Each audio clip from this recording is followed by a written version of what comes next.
So many years ago, I was approached by an ex-player. I had a player, Robbie Slater. Lovely guy. He played at Blackburn. He played at West Ham. He's an Australian player.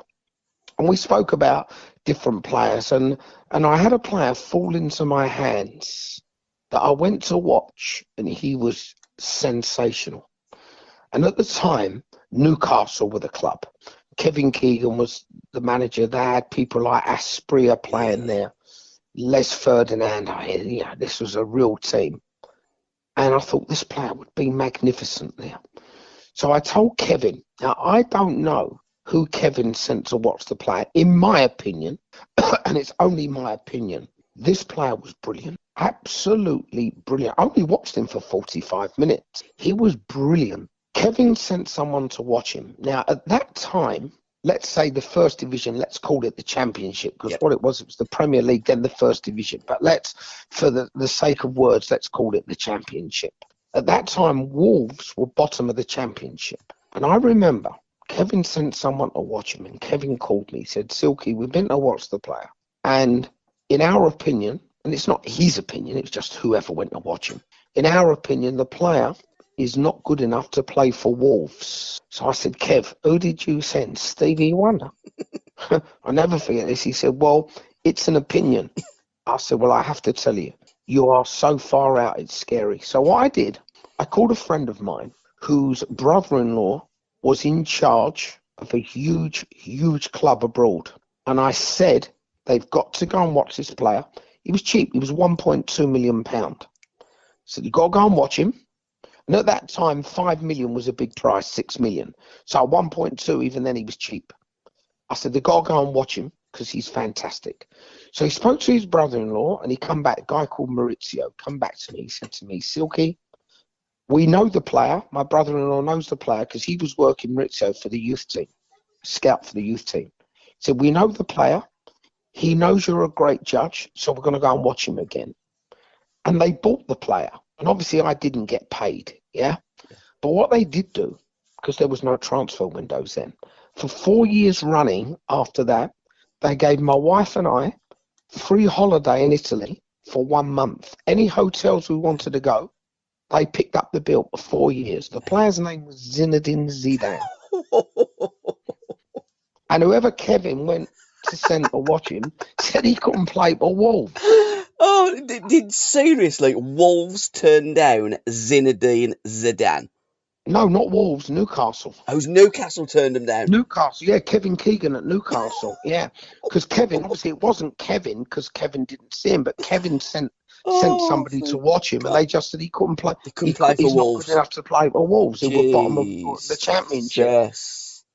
And the guy I spoke to was Maurizio Peverali, and his brother-in-law was Roberto Bettiga. And at the time, Roberto Bettiga was running Juventus. What a player he was as well, Bettiga. Yeah, and they ended up selling him for, I think it was about 46 million they sold him for.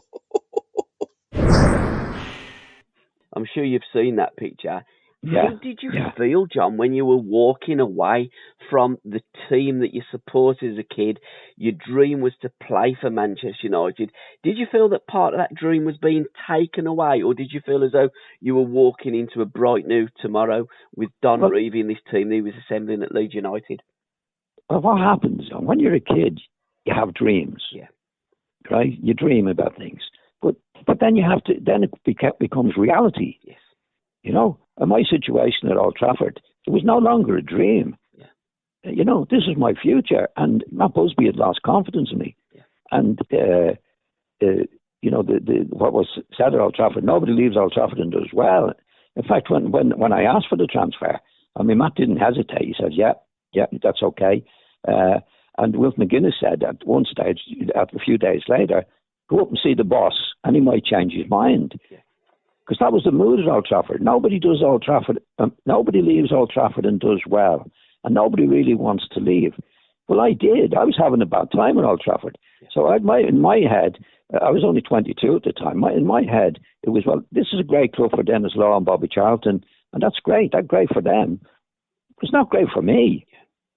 So I thought, well, I want to go because I couldn't see any future there for me. I couldn't keep going at the way I was going.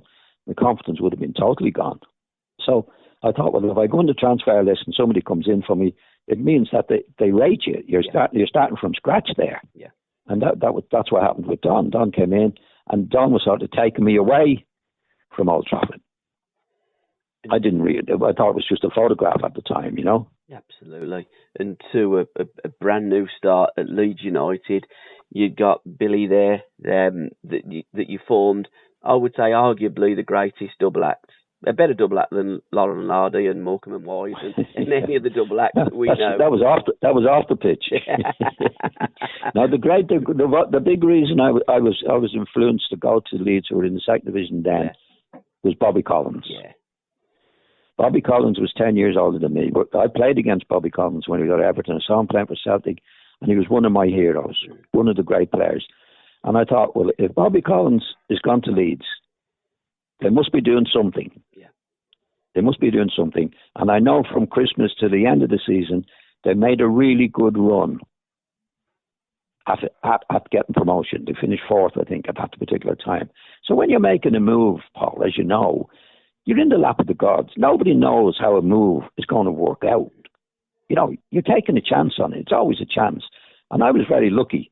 I had me two angels on my shoulders, and that it worked out as well as it did at Leeds. Nobody could foresee that. I couldn't foresee it, but you just had to take it at the time. I was only on the transfer list for 2 days, but I really did want to get away from Old Trafford. SRB Media. You didn't just blow kisses whilst on the football pitch. You sat down and gave kisses as well, didn't you? First of all, I thought you were talking about sitting on the ball. Yeah, well, we're going to come to that in a bit because I'm still at the beginning of Sheffield and moving on and going back. But that kiss with Alan Birchnell, because you pretty much replaced Birch, didn't you, at Sheffield United? He moved on.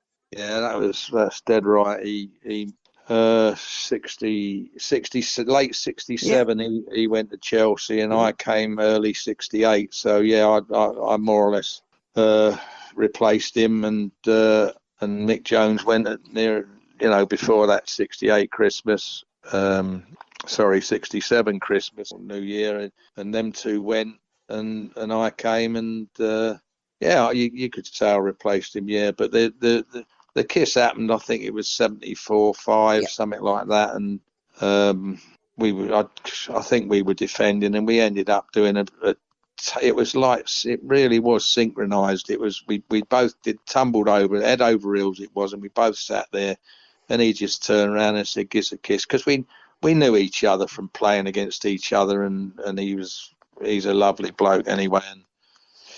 And so I did.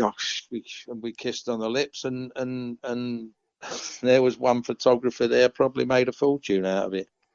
It is sad that the photographer makes a fortune out of it, and you and Birch made absolutely zip, which it should be really the other way around. But you did court controversy because it wasn't just the kiss.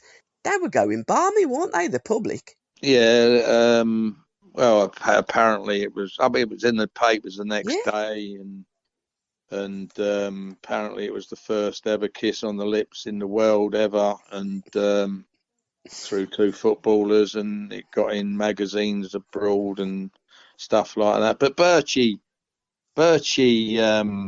he made a few bob out of it for charity, because he used to send me pictures of it, and I'd sign them, and I'd send them back to him, and he'd be raising money for his charities, and he must have made thousands and thousands. He got a bloody MBE or something for all that, and I was bloody signing these things and sending them back to him. But we redid it a couple, if that's the word. It's not, but we did it at Leicester a couple of times, because he used to run around the pitch for charity at the end of the season, and I'd go there, and we actually set it up that we kissed again, and he made a few £100 out of that, and we've done it again in Sheffield and stuff, and it's all for his bloody charity. It's not mine.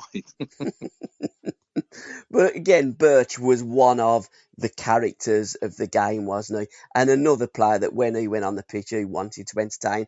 We had characters. I think these days we haven't got so many characters, and that's why we love and always love to indulge in those great halcyon days of the 70s with you guys.